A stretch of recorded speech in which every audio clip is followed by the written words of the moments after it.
Bienvenido a la segunda parte del capítulo 7 titulado El Diluvio del libro Patriarcas y Profetas de Elena G. de White. Durante 7 días después de que Noé y su familia habían entrado en el arca, no aparecieron señales de la inminente tempestad. Durante ese tiempo se probó su fe. Fue un momento de triunfo para el mundo exterior. La aparente tardanza confirmaba la creencia de que el mensaje de Noé era un error y que el diluvio no ocurriría. A pesar de las solemnes escenas que habían presenciado, al ver cómo las bestias y las aves entraban en el arca y el ángel de Dios cerraba la puerta, continuaron las burlas y orgías, y hasta se mofaron los hombres de las manifiestas señales del poder de Dios. Se reunieron en multitudes alrededor del arca para ridiculizar a sus ocupantes con una audacia violenta que no se habían atrevido a manifestar antes. Pero al octavo día, oscuros nubarrones cubrieron los cielos, y comenzó el estallido de los truenos y el centellear de los relámpagos. Pronto, grandes gotas de agua comenzaron a caer. Nunca había presenciado el mundo cosa semejante, y el temor se apoderó del corazón de los hombres. Todos se preguntaban secretamente: ¿será posible que Noé tuviera razón y que el mundo se halle condenado a la destrucción? El cielo se oscurecía cada vez más y más, y la lluvia caía más aprisa. Las bestias rondaban presas de terror, y sus discordantes aullidos parecían lamentar su propio destino y la suerte del hombre. Entonces fueron rotas todas las fuentes del gran abismo y abiertas las cataratas de los cielos. Versículo 11. El agua se veía caer de las nubes cual enormes cataratas. Los ríos se salieron de madre e inundaron los valles. Torrentes de aguas brotaron de la tierra con fuerza indescriptible, arrojando al aire a decenas de metros macizas rocas que al caer se sepultaban tan profundamente en el suelo. La gente presenció primeramente la destrucción de las obras de sus manos. Sus espléndidos edificios, sus bellos jardines y alamedas donde habían colocado sus ídolos, fueron destruidos por los rayos, y sus escombros fueron diseminados. Los altares donde habían ofrecido sacrificios humanos fueron destruidos, y los adoradores temblaron ante el poder del Dios viviente, y comprendieron que había sido su corrupción e idolatría lo que había provocado su destrucción. A medida que la violencia de la tempestad aumentaba, árboles, edificios, rocas y tierra eran lanzados en todas direcciones. El terror de los hombres y los animales era indescriptible.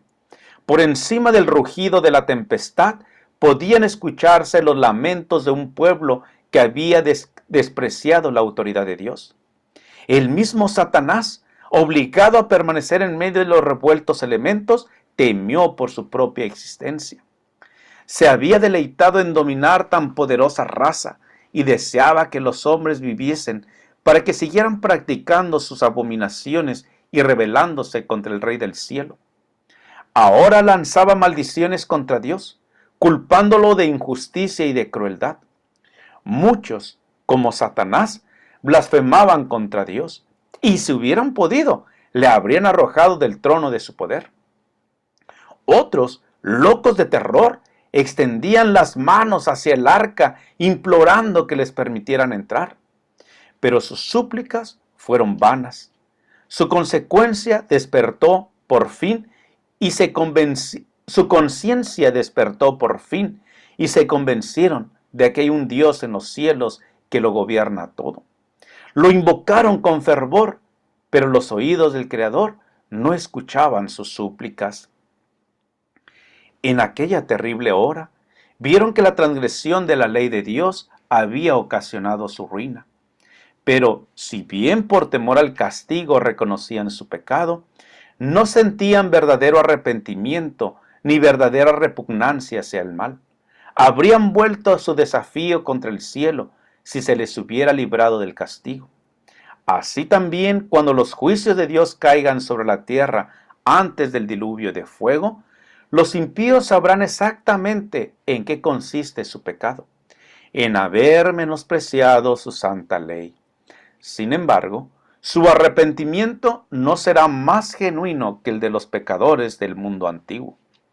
Algunos, en su desesperación, trataron de romper el arca para entrar en ella, pero su firme estructura soportó todos estos intentos.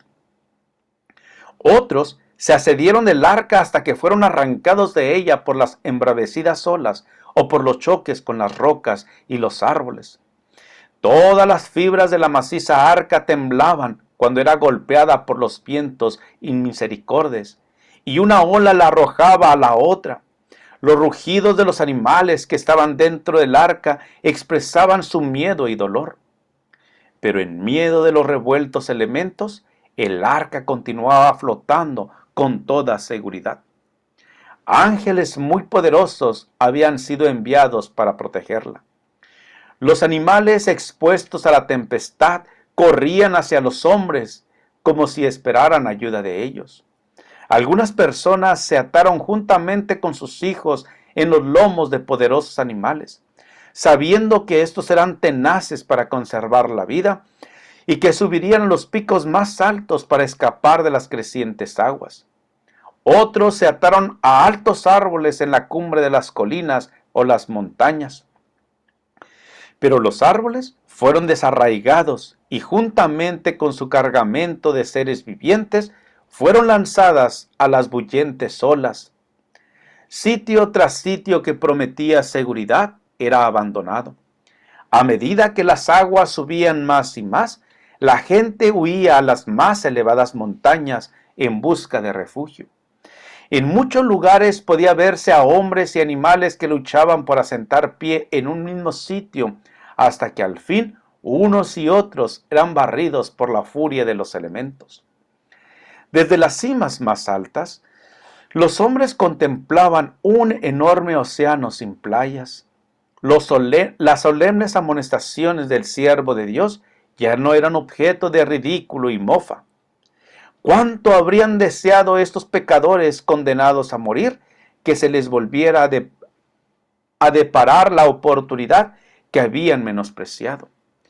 ¿Cómo imploraban que se les diera una hora más de gracia, otra manifestación de misericordia, otra invitación de labios de Noé? Pero ya no habían de oír la dulce voz de misericordia. El amor, no menos que la justicia, exigía que los juicios de Dios pusieran término al pecado. Las aguas vengadoras barrieron el último refugio, y los que habían despreciado a Dios perecieron finalmente en las oscuras profundidades. Por la palabra de Dios los cielos y también la tierra, que proviene del agua y por el agua subsiste, por lo cual el mundo de entonces pereció anegado en agua. Pero los cielos y la tierra que existen ahora están reservados por la misma palabra, guardados para el fuego en el día del juicio y de la perdición de los hombres impíos. Segunda de Pedro 3, 5 al 7. Otra tempestad se aproxima ahora. La tierra será otra vez barrida por la asoladora ira de Dios, y el pecado y los pecadores serán destruidos. Los pecados que acarrearon la venganza sobre el mundo antediluviano existen hoy. El temor de Dios ha desaparecido de los corazones de los hombres, y su ley se trata con indiferencia y desdén. La intensa mundanalidad de aquella generación es igualada por la presente. Cristo dijo, pues como en los días antes del diluvio, estaban comiendo y bebiendo, casándose y dando en casamiento, hasta el día en que Noé entró en el arca, y no entendieron hasta que vino el diluvio y se los llevó a todos. Así será también la venida del Hijo del Hombre. Mateo 24, 38 y 39. Dios no condenó a los antediluvianos porque comían y bebían. Les había dado los frutos de la tierra en gran abundancia para satisfacer sus necesidades materiales. Su pecado consistió en que tomaron estos regalos sin ninguna gratitud hacia el dador y se rebajaron entregándose desenfrenadamente a la glotonería. Era lícito que se cansaran, era lícito que se casaran. El matrimonio formaba parte del plan de Dios. Fue una de las primeras instituciones que él estableció. Dio instrucciones especiales tocante a esa institución, revistiéndola de santidad y belleza. Pero estas instrucciones fueron olvidadas y el matrimonio fue pervertido y puesto al servicio de las pasiones humanas. Condiciones semejantes prevalecen hoy día. Lo que es lícito en sí es llevado al exceso. Se complace al apetito sin restricción. Hoy muchos de los que profesan ser cristianos comen y beben en compañía de los borrachos mientras sus nombres aparecen en las listas de honor de la iglesia.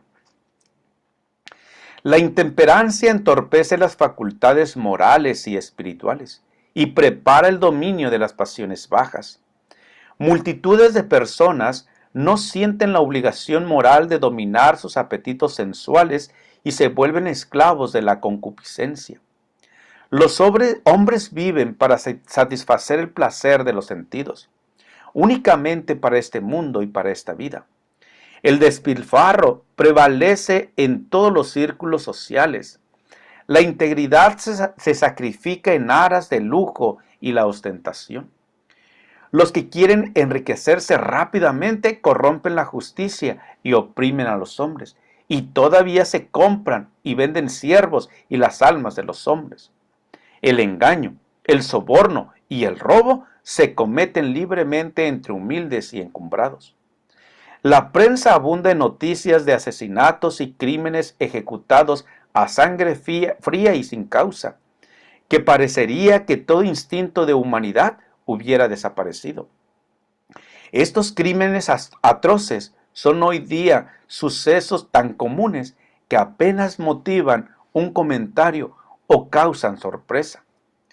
El espíritu de anarquía está penetrando en todas las naciones y los disturbios que de vez en cuando excitan el horror del mundo no son sino señales de los reprimendos fuegos de las pasiones y de la maldad que, una vez que escapen al dominio de las leyes, llenarán al mundo de miseria y de desolación.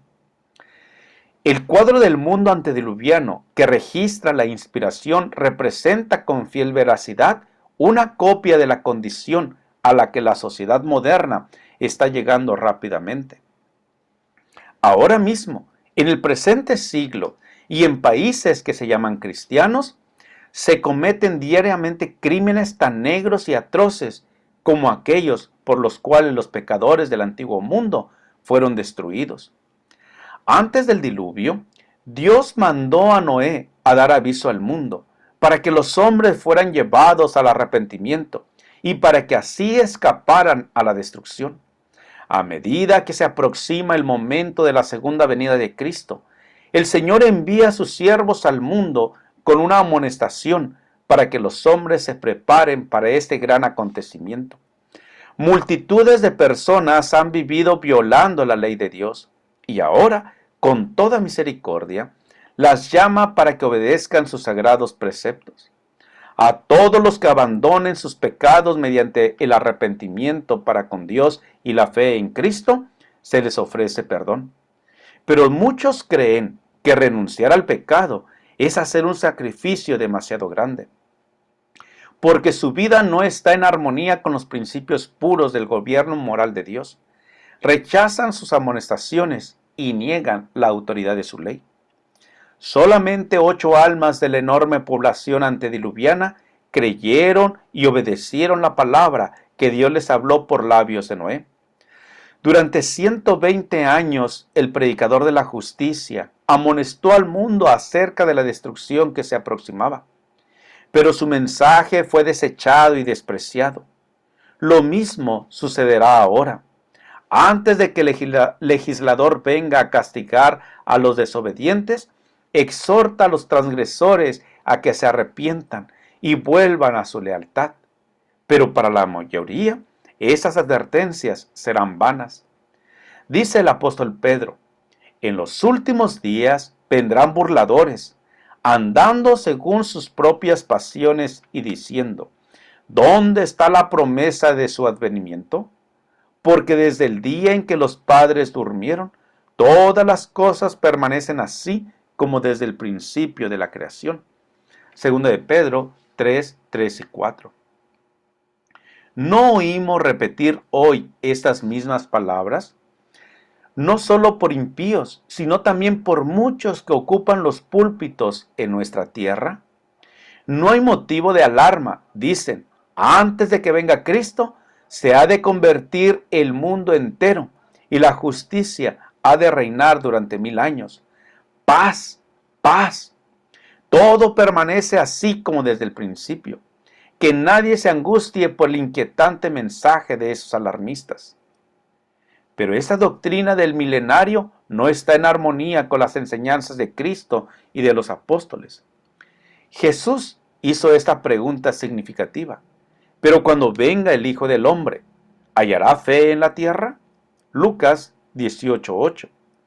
Como hemos visto, Él manifiesta que el estado del mundo será como en los días de Noé. San Pablo nos recuerda que la impiedad aumentará a medida que se acerque el fin. Pero el Espíritu dice claramente que en los últimos tiempos algunos apostatarán de la fe, escuchando a espíritus engañadores y a doctrinas de demonios. Primera de Timoteo 4:1.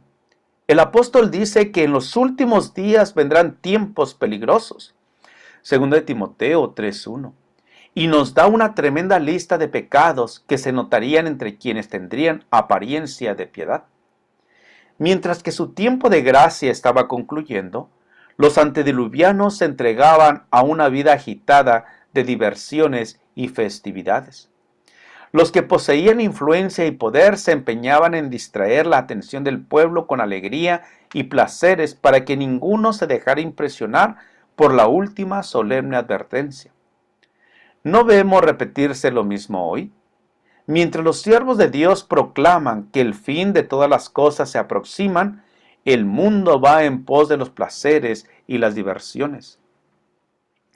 Hay constante abundancia de excitaciones que causan indiferencia hacia Dios e impiden que la gente sea impresionada por las únicas verdades que podrían salvarla de la destrucción que se avecina.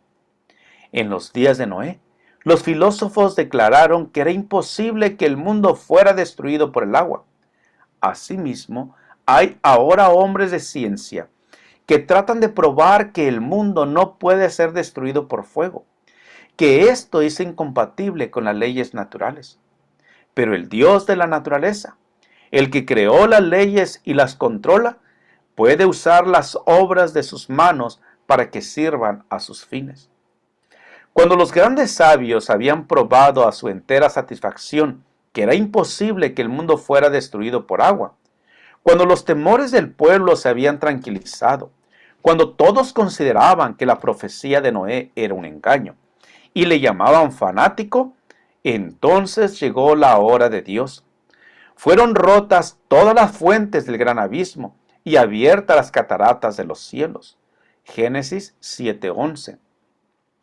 Y los burladores sucumbieron en las aguas del diluvio con toda su jactanciosa filosofía.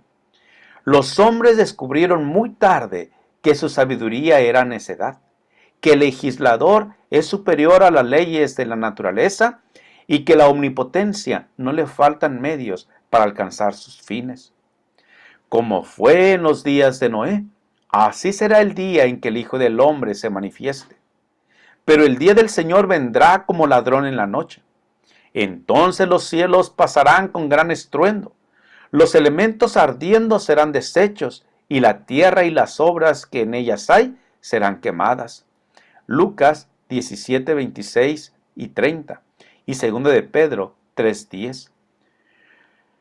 Cuando los razonamientos de la filosofía hayan desterrado el temor a los juicios de Dios, cuando los maestros de la religión nos hablen de los largos siglos de paz y prosperidad y el mundo se dedique por completo a sus negocios y placeres, a plantar y edificar, a fiestas y diversiones, y desechando las amonestaciones de Dios, se burle de sus mensajeros, entonces vendrá sobre ellos destrucción repentina y no escaparán. Primera de Tesalonicenses, capítulo 5, versículo 3. Querido amigo, querido hermano, ¿estás listo para encontrarte con el Señor? ¿Estás listo para ir con el Señor al cielo cuando Jesús venga por segunda vez? Si no es así, yo te invito para que hoy le entregues tu corazón a Cristo Jesús, para que hoy te pongas a cuentas con Él, porque Él quiere que tú seas salvo. Jehová te bendiga y te guarde. Jehová haga resplandecer su rostro sobre ti y tenga de ti misericordia. Te espero en el siguiente capítulo. Con aprecio, el pastor Juan Manuel Flores Espinosa.